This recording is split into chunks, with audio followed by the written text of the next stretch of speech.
এই গলফ ক্লাবের মাঠের পাশেই একটি রাবার বাগান রয়েছে।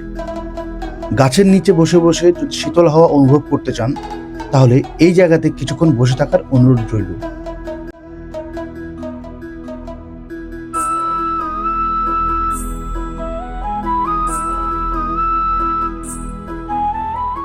এখানে কিছুক্ষণ সময় কাটানোর পর একই রাস্তা ধরে হজনটিলার উদ্দেশ্যে রওনা করলাম।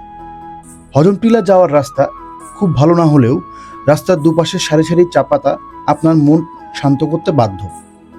যেহেতু হজমটিলা একটু পাহাড়ের উপরে, তাই সিএনজি উপরে উঠতে পারে না, তাই আমি হেঁটে হেঁটেই উপরে ওঠা শুরু করি।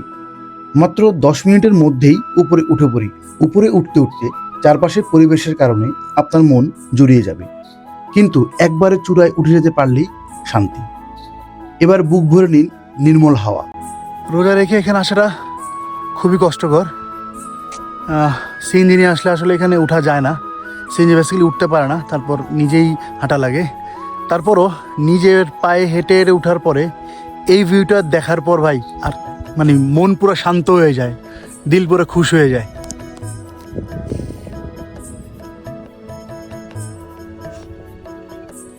শরীরের ক্লান্তি নিমেষেই দূর, মন চাঙ্গা। বাংলাদেশ ভারত সীমান্ত ঘেঁষা চা বাগানেই মাথা উঁচু করে দাঁড়িয়ে আছে টিলাটি। এখান থেকে সোজা চলে গেলাম রিসোর্টে, কারণ ইফতারের টাইম হয়ে এসেছিল। দহলিজে রমজান মাসে সকল গেস্টদের জন্য ইফতার কমপ্লিমেন্টারি।